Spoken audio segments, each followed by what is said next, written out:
नमस्कार दोस्तों। वास्तुशास्त्र के अनुसार घर में वास्तु दोष होने से व्यक्ति को शारीरिक, मानसिक या फिर आर्थिक समस्याओं का सामना करना पड़ता है। ऐसे में घर के वास्तु दोष को दूर करने के लिए इन उपायों को आप अपना सकते हैं। इसके लिए कोई बहुत ज़्यादा पैसे खर्चने की ज़रूरत नहीं है। खुद का घर होना हर किसी का एक सपना होता है, जिसे वह कड़ी मेहनत से खरीदता है। इस खरीदे हुए घर को अपने मन मुताबिक हम डिज़ाइन भी कराते हैं, लेकिन कई बार जरा सी गलती वास्तु दोष का कारण बन जाती है। हमें पता भी नहीं होता कि हमारे द्वारा ऐसी क्या गलती हो गई है जिस वजह से हमारी इकोनॉमिकल कंडीशन या फिर हेल्थ डाउन हो रहा है। फिर हम बहुत ज़्यादा सोच विचार करते हैं या किसी पंडित ब्राह्मण को दिखाते हैं, कुंडलियाँ दिखाते हैं। लेकिन मैं समझती हूँ कि जिस घर में हम रह रहे हैं, उस घर के हर एक कॉर्नर को यदि हम ध्यान से देखें कि कहीं कोई चीज़ ऐसी तो नहीं पड़ी या कहीं कोई चीज़ ऐसी तो नहीं है जिस वजह से नेगेटिविटी क्रिएट हो रही है। ये भी हमारे हेल्थ पर और आर्थिक स्थिति पर बहुत हद तक असर डालता है। मैं ये नहीं कहती कि 100% सिर्फ यही रीज़न होता है कि नेगेटिविटी की वजह से ही सारी चीज़ें खराब होती हैं, लेकिन हाँ, घर में खुशहाली और घर में हैप्पीनेस और बहुत प्रॉस्पेरिटी के लिए हम कुछ पॉजिटिव चीज़ों को ज़रूर अपना सकते हैं। वास्तुशास्त्र के मुताबिक हर एक दिशा किसी न किसी तत्व का प्रतिनिधित्व करती है। हमारा पूरा घर पंच तत्वों से मिलकर बना होता है, जिस तरह से हमारा शरीर बनता है। इसी कारण सुख, समृद्धि, खुशहाल जीवन जीने के लिए घर के हर एक कोने को दोष रहित होना चाहिए, क्योंकि इसका दुष्प्रभाव व्यक्ति के जीवन पर सबसे अधिक पड़ता है। ऐसे में घर के वास्तु दोष को दूर करने के लिए हम कुछ बेहतर उपाय का सहारा ले सकते हैं, जिसमें सबसे पहली जो चीज़ है वह है कलश रखना। घर के वास्तु दोष को दूर करने के लिए उत्तर पूर्व यानी ईशान कोण में, उत्तर पूर्व को कहते हैं नॉर्थ और ईस्ट का जो कॉर्नर होता है उसे ईशान कोण कहते हैं, उसमें एक कलश की स्थापना कर सकते हैं। क्योंकि कलश को भगवान गणेश का स्वरूप माना जाता है, ऐसे में भगवान गणेश आपके घर में रहकर हर समस्या से छुटकारा दिलाने में मदद करेंगे। वैसे भी वो विघ्नहर्ता हैं। अपने घर के दरवाजे के पास यदि जगह हो तो वहाँ भी आप कलश की स्थापना कर सकते हैं। एक मिट्टी के कलश में पानी भर के, जल भर के रख सकते हैं और उस कलश को समय समय पर चेंज कर सकते हैं। वैसे भी जो हमारा मेन गेट होता है उसे साफ सुथरा और सजा कर रखना चाहिए। दूसरी जो इम्पोर्टेंट चीज़ है वह है स्वस्तिक चिन्ह का निशान। घर के वास्तु दोष दूर करने के लिए घर के मुख्य द्वार में सिंदूर से स्वास्तिक बना लें। इस बात का याद रखें कि स्वास्तिक 9 अंगुल लंबा और 9 अंगुल चौड़ा होना चाहिए। इसे बनाने से घर की नकारात्मक ऊर्जा भी खत्म हो जाती है। तीसरी जो इम्पोर्टेंट चीज़ है वह है घोड़े की नाल। वास्तुशास्त्र में घोड़े की नाल का काफ़ी महत्व है। इसे घर में लगाने से वास्तु दोष से छुटकारा मिल जाता है। इसके साथ ही सौभाग्य की प्राप्ति होती है। घर के मुख्य द्वार में घोड़े की पूरी नाल लगा दें जो यू आकार की होती है। दोस्तों, ये जो नाल है ये घर के बाहर यानी कि दरवाजे से बाहर इसे साइड की दीवार पर आप कील के द्वारा लगा सकते हैं। अगली जो चीज़ है वह है पंचमुखी हनुमान जी की तस्वीर।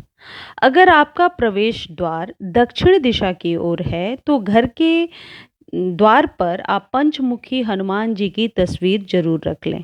दोस्तों, ये जो दिशाएं होती हैं ये हमारे जीवन में बहुत असर डालती हैं। कई बार हम दक्षिण मुखी घर खरीद लेते हैं, हमें पता नहीं होता, लेकिन अब घर ले लिया तो उसे तोड़फोड़ तो कराना मुश्किल होता है। ऐसे में आप पंचमुखी हनुमान जी की तस्वीर लगा सकते हैं, इससे ज़रूर लाभ मिलेगा।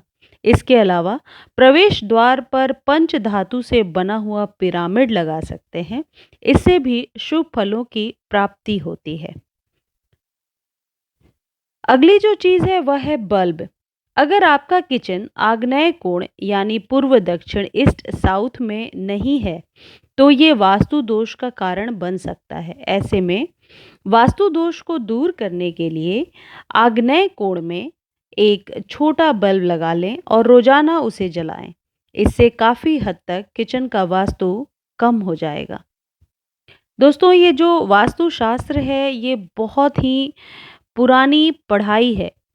पहले के लोग भी, पूर्वज भी, हम वास्तु के हिसाब से ही घर बनवाते थे या मंदिर बनवाते थे या वास्तु के हिसाब से ही चीज़ें बनती थीं। तो दिशाएं हमारे जीवन में बहुत हद तक असर डालती हैं। अगली जो चीज़ है ये है कपूर। घर के वास्तु दोष को दूर करने के लिए कपूर भी लाभकारी साबित हो सकती है। आपके घर में जिस जगह पर वास्तु दोष है वहाँ पर कपूर रख दें। जैसे ही खत्म हो तो दोबारा रख दें। दोस्तों, आपको पता होगा कि ये जो कपूर है ये धीरे-धीरे स्मेल करते-करते ये उड़ जाता है, यानी कि ख़त्म हो जाता है अपने आप ही। तो यदि वो कपूर वहाँ ख़त्म हो गया तो दोबारा उस जगह पर रख दीजिए। इससे काफ़ी हद तक वास्तु दोष से छुटकारा मिलेगा। आपने देखा होगा पैंडेमिक में हम सब अपने घर में हवन करते थे और कपूर जलाते थे। तो ये जो सुगंध होती है इससे कीटाणु मरते हैं वातावरण से। तो ये जो वैज्ञानिक चीज़ें होती हैं इनको हम अध्यात्म से जोड़ कर देखते हैं ताकि हर कोई इस पर बिलीव कर सके। लेकिन घर में कपूर का जलाना बहुत हद तक घर के शुद्ध वातावरण के लिए जिम्मेवार होता है। तो जिस जगह पे प्रॉब्लम होती है वहाँ यदि कपूर हम रख देते हैं तो वहाँ पर एक पॉजिटिव एनवायरनमेंट क्रिएट हो जाता है। इन चीज़ों का हम ध्यान रख सकते हैं। ऐसा करने से कई बार घर में जो नेगेटिविटी है, जिस वजह से तनाव की स्थिति बनी रहती है, उन सब से हमें ज़रूर राहत मिलती है। कुछ और विशेष टिप्स है जिनका हम ध्यान रख सकते हैं। मकान की सब दिशाओं की तुलना में उत्तर यानी नॉर्थ व पूर्वी यानी ईस्ट भाग में खाली स्थान अधिक हो तो आर्थिक उन्नति होती है। साथ ही व्यापार में विशेष वृद्धि होती है। कहने का मतलब ये है कि जो आपका फ्लैट है उसके नॉर्थ या ईस्ट का जो कॉर्नर है उसको खाली रखें, वहाँ बहुत सारा सामान या कंजेस्टेड उस जगह को ना रखें और उस जगह पे हमेशा साफ सफाई रखा करें। यदि छत की जो ढलान है वह उत्तर पूर्व या उत्तर पूर्व दिशा में है तो इससे आर्थिक उन्नति होती है। उत्तर मतलब नॉर्थ और ईस्ट मतलब पूर्व। तो नॉर्थ ईस्ट का जो कॉर्नर है उधर से ढलान होनी चाहिए।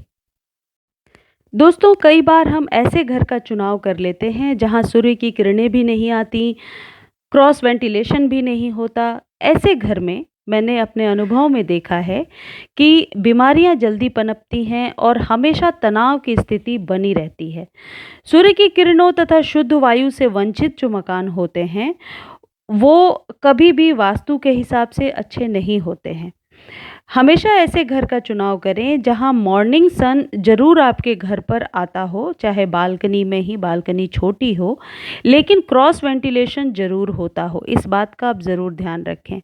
और यदि इन चीज़ों से वंचित आप कोई मकान खरीद रहे हैं तो वास्तु का सहारा लेकर उसके घर के अंदर की वास्तु जरूर ठीक करें।